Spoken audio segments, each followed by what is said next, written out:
The important words, they should lead you to the sentences which deserve further attention. Thus, the first step in interpretative reading prepares for the second, but the reverse may also be the case.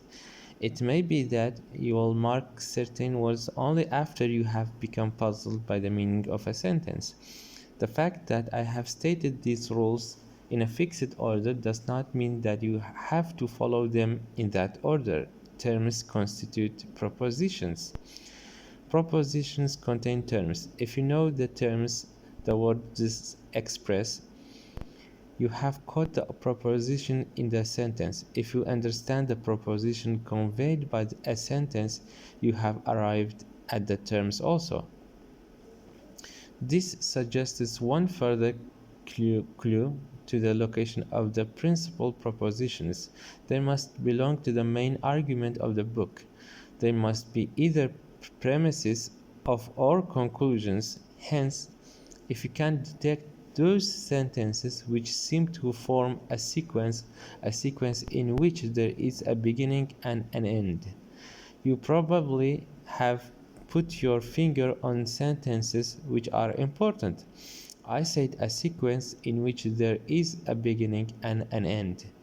Every argument which man can express in words takes time to state, more obviously so than a single sentence. You may speak a sentence in one breath, but there are pauses in an argument. You have to say one thing first, then another, and still another. An argument begins somewhere, goes somewhere, gets somewhere. It is a movement of thought. It may begin with what is really the conclusion and then proceed to give the reasons for it. Or it may start with the evidence and reasons and bring you to the conclusion which follows their form.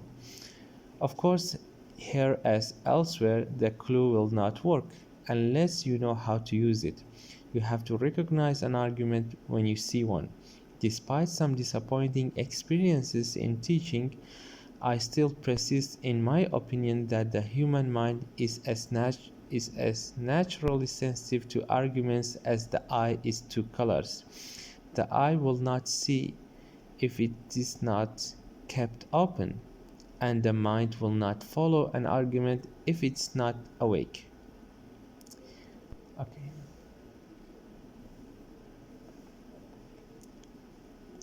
I explained my disappointment with students in the connection by saying that they are mostly asleep while they read a book or listen to what goes on in class. Several years ago, Mr. Hutchins and I began to read some books with a new group of students. They had had almost no training in reading and had read very little when we first met them. One of the first books we read was Lucertius' account of the nature of things. Let me. No.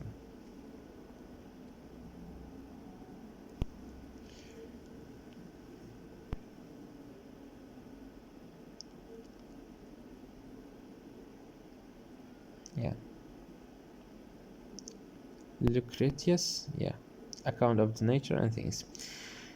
We thought this would be interesting for them. Most of our students are extreme materialists to begin with, and this work by Lucretius is a powerful exposition of extreme materialistic position.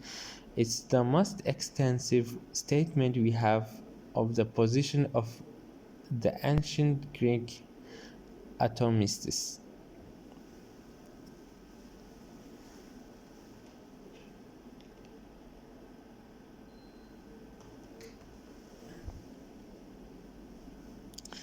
Because they were beginners in reading, so most of them were college juniors and seniors. We read the book slowly at the rate of about 30 pages a time. Even so, they had difficulty in knowing what words to mark, which sentences to underline. Every Lucretius said seemed to them of equal importance. Mr. Hutchins decided that it would be good exercise for them to write out just the conclusions which Lucretius reached or tried to prove in the next part. Don't tell us, he said, what Lucretius thinks about the gods or women, or what you think about Lucretius. Lucretius. We want the argument in a nutshell, and that means finding the conclusions first. The main argument in the section they had to read was an attempt to show that the atoms differ only in shape, size, weight, and speed of motion. They had no qualities at all, no color or smells or texture. All the qualities we experience are entirely subjective in us rather than in things. The conclusions could have been written down in a few propositions, but they thought but they brought in a statement of every sort. Their failure to extract conclusions from everything else was not due to the lack of training in logic. They had no difficulty in following the line of an argument once it was presented to them, but they had to have the argument lifted out of the text for them. They were not good enough readers yet to do that for themselves. When Mr. Hutchins did the job, they saw how the statements written on the board formed an argument. They could see the difference between the premises, the reasons or evidences, and the conclusions they supported. In short, they had to be taught how to read, not how to reason. I repeat, we did not have to teach them logic or explain in detail what an argument was. They could recognize one as soon as it was put on the board in a few simple statements. But they could not find arguments in a book because they had not yet learned read actively. To disengage the important sentences from all the rest and to observe the connections the author made, reading Lucretius as they read the newspaper, they naturally did not make such discriminations. Now, let us suppose that you have located the leading sentences. Another step is required by the rule. You must discover the proposition or propositions each of the sentences contain. This is just another way of saying that you must know what the sentence means. You discover terms by discovering what a word means in a given usage. You discover propositions similarly by interpreting all the words that make up the sentence, and especially its principal words. Obviously, you cannot do this unless you know a little grammar. You must know the role which adjectives and adverbs play, how verbs function in a relation to nouns, how modifying words and clauses restrict or amplify the meaning of the words they modify, and so forth. You must be able to dissect a sentence accordingly to the rules of syntax. I said before that I was going to assume you know this much grammar. I cannot believe you do not.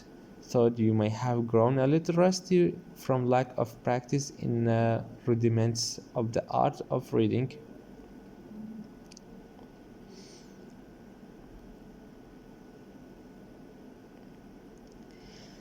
There are only two differences between finding the terms which words express and the propositions in sentences. One is that you employ a larger context in the latter case. You bring all the surrounding sentences to bear on the sentence in question. Just as you use the surrounding words to interpret a particular word, in both cases you proceed from what you do understand to the gradual elucidation of what is at first relatively unintelligible. Unintelligible. Yeah. Elucidate. Make something clear or explain, okay? Unintelligible. The other difference lies in the fact that complicated sentences usually express two or more propositions. You have not completed your interpretation on an important sentence until you have separated out of it all the different thought perhaps related propositions it contains. Skill is doing this is easily exercised. Take some of the complicated sentences in this book and try to state in your own words each of the things that is being asserted, number them and relate them. State your own words. That suggests the best test I know for telling whether you have understood the proposition or propositions in the sentence. If when you are asked to explain what the author means by a particular sentence, all you can do is to repeat his very words with some minor alterations in order you had better suspect that you do not know what he means. Ideally, you should be able to say the same thing in totally different words. The ideal can, of course, be approximated in degrees, but if you cannot get away all if you cannot get away at all from the author's words, it shows that only words have passed from him to you, not thought or knowledge. It's important, not his mind. He was trying to communicate knowledge, and all you received were words. The process of translation from a foreign language into English is relevant to the test I have suggested. If you cannot state in an English sentence what a French sentence says, you do not understand the meaning of the French. Such translation is entirely on the verbal level, because even when you have formed a faithful English replica, you still may not know what the writer of the French sentence was trying to convey. I have read a lot of translations which reveal such ignorance. The translation of one English sentence into another, however, is not merely verbal. The new sentence you have formed is not a verbal replica of the original. If accurate, it is faithful to the thought alone.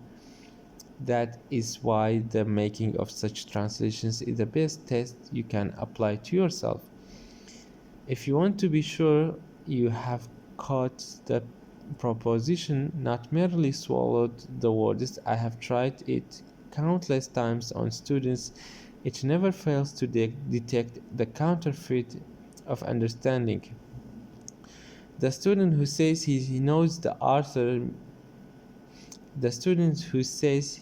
what the author means, but can only repeat the author's sentences to show that he does, would not be able to recognize the author's proposition if it were presented to him in other words.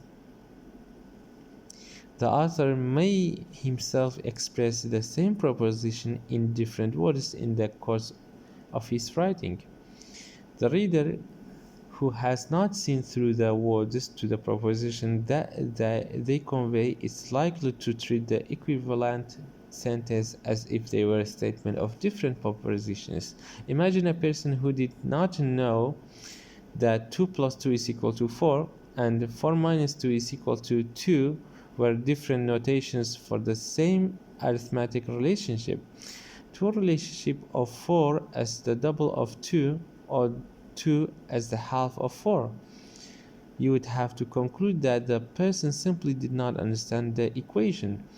The same conclusion is forced on you concerning yourself or anybody else who cannot tell when equivalent statements of the same propositions are being made, or who cannot himself offer an equivalent statement when he claims to understand the proposition a sentence contains. These remarks have bearing on the problem of reading two books about the same subject matter. Different authors frequently say the same thing in different words.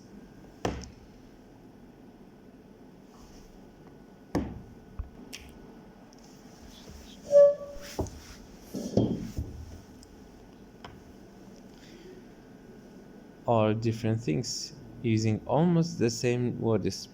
The reader who cannot see through the language to the terms and propositions will never be able to compare related works because of their verbal differences.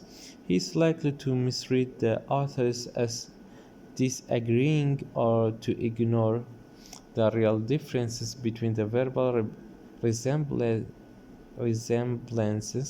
resemblances in their statement. Yeah. I would go further and say that a person who cannot read two related books in a discriminating way cannot read either of them by itself. I would go further and say that a person who cannot read two related books in a discriminating way cannot read either of them by itself. There is one other test of whether you understand a proposition in a sentence you have read. Can you point to some experience you have had which the proposition describes or to which the proposition is in any way relevant? Can you exemplify the general truth with which has been in you in you what the hell is this?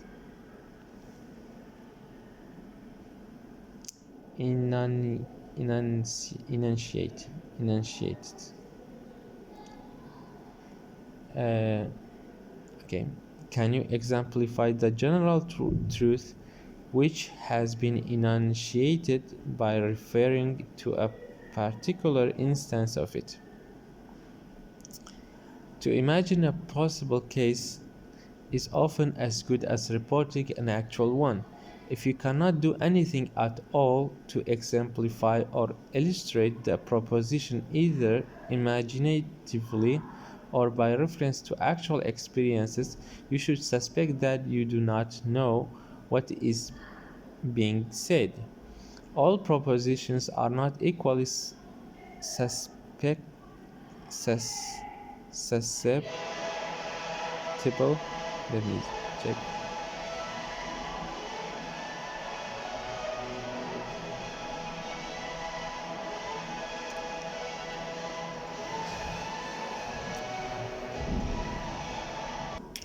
All propositions are not equally susceptible to this test.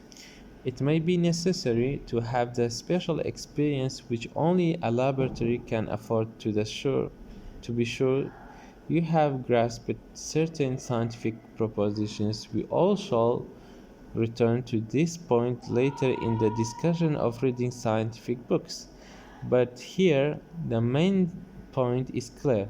Propositions do not exist in a vacuum. They refer to the world in which we live.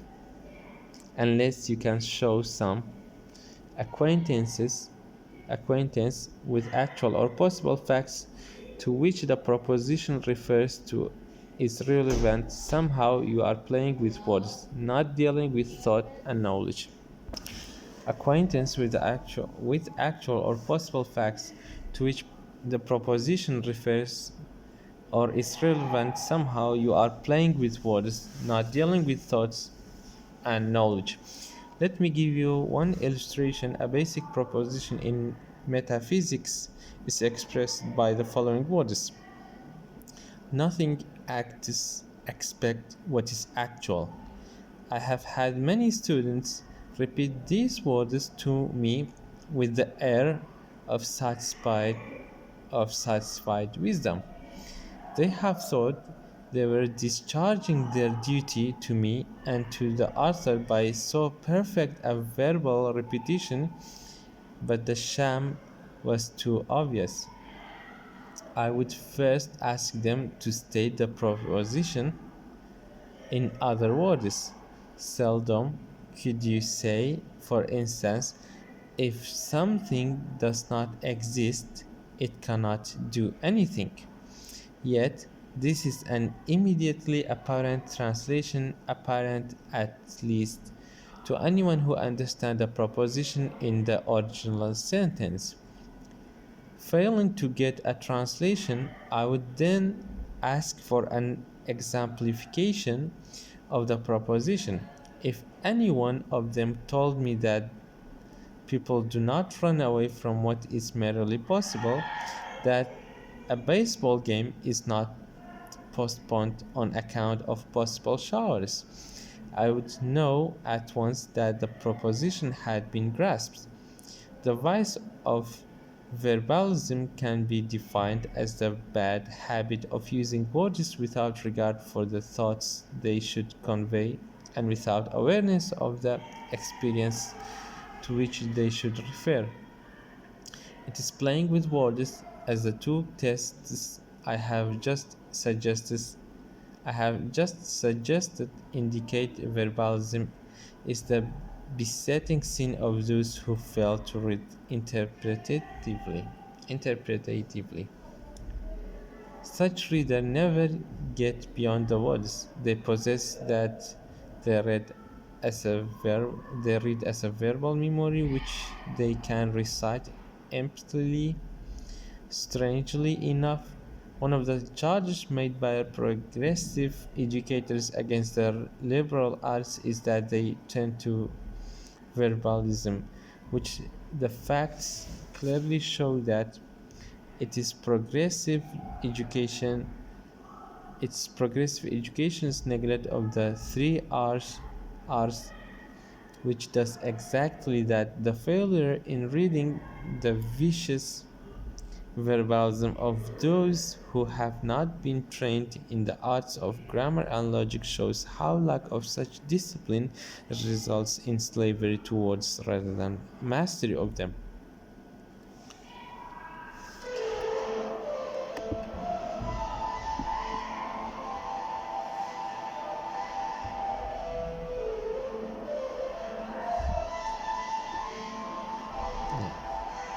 We have spent enough time on propositions. Let us now turn to the third rule, which requires the reader to deal with collections of sentences. I said before that there was a reason for not formulating this third rule by saying that the reader should find the most important paragraphs. The reason is that there are no settled conversations among writers about how to construct paragraphs. Some great writers, such as Montaigne and Locke, write extremely long paragraphs. Others, such as Machiavelli and Hobbes, write relatively short ones. In recent times, under the influence of newspaper and magazine style, most writers tend to cut their paragraphs to fit quick and easy reading. I must confess to you that in the course of writing this book, I have often made two paragraphs out of what seemed to me to be naturally one, because I have been told that the most readers like short paragraphs. This paragraph, for instance, is probably too long. If I had wanted to coddle my readers, I could have started a new one with the words some great writers. It's not merely a matter of length. The point that is troublesome here has to do with the relation between language and thought. The logical unit to which the third rule directs our attention is the argument, a sequence of propositions, some of which give reasons for another. This logical unit is not uniquely related to any recognizable unit of writing, as terms are related to words and phrases, and propositions to sentences. An argument, as we have seen, may be expressed in a single complicated sentence, or it may be expressed in a number of sentences that are only part of the paragraph. Sometimes an argument may coincide with the paragraph, but it may also happen that an argument runs through several paragraphs. There is One further difficulty: there are many paragraphs in any book which do not express an argument at all, perhaps not even part of one. They may consist of collections of sentences that detail evidence or report how the evidence have been gathered, as there are sentences that are secondary important because they are merely digressions or side remarks. So also can there be paragraphs of this sort? Because of all this, I suggest following the rule. Find if you can the paragraph in a book which state its important arguments. But if the arguments are not thus expressed, your task is to construct them by taking a sentence from this paragraph and one from that until you have gathered together the sequence of sentences which state the propositions that compose the argument. After you have discovered the leading sentence, the construction of paragraphs should be relatively easy. There are various ways of doing this. You can do it by actually writing out on a pad the propositions that together form an argument, or you can put a number in the margin to indicate the place where the sentences occur that should be tied together in a sequence. Authors are more or less helpful to their readers in this matter of making the arguments plain. Good authors try to reveal, not conceal, their thought, yet not even all good authors do this in the same way. Some, such as Euclid, Galileo, Newton, authors who write in a geometrical or mathematical style, come close to the ideal of making a single paragraph an argumentative unit, which, with the exception of Euclid, let me Euclid, there are almost none who make every paragraph an argument. The style of most writing in non-mathematical field of science tends to present two or more arguments in a single paragraph, or to have an argument run through several in proposition. As a book is more loosely constructed, the paragraphs tend to become more diffuse. You often have to search through all the paragraphs of a chapter to find the sentences you can construct into the statement of a single argument. I have read some books which make you search in vain, and some books which do not even encourage the search. A good book usually summarizes itself as its arguments develop. If the author summarizes his arguments for you at the end of a chapter or at the end of an elaborate section, you should be able to look back over the preceding pages and find the materials he has brought together in the summary. In The Origins of Species, Darwin summarizes his whole arguments for the reader in a last chapter entitled Recapitulation and Conclusion. The reader who has worked through the book deserves that help. The one who has not cannot use it. Another difference between a good and a bad writer is the omission of steps in an argument. Sometimes they can be omitted without damage or inconvenience because the propositions left out can be generally supplied from the common knowledge of readers, but sometimes their omission is misleading and may be intended to mislead. One of the most familiar tricks of the orator or the propagandist, propagandist is to leave certain things unsaid, things which are highly relevant to the argument but which might be challenged if made explicit. While we do not expect such devices in an honest author whose aim is to instruct us, it is nevertheless a sound maxim of careful reading to make every step in an argument explicit.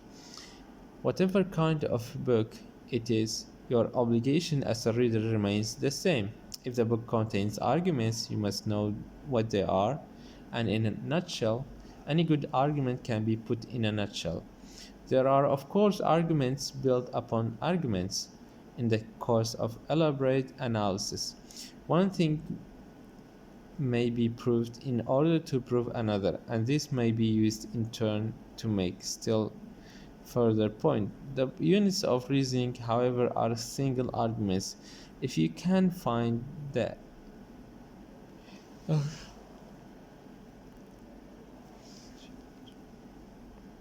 if you can find this in any book you are reading, you are not likely to miss larger sequences. This is all very well to say, you may object, but unless one knows the structure of argument as a logician does, how can one be expected to find them in a book?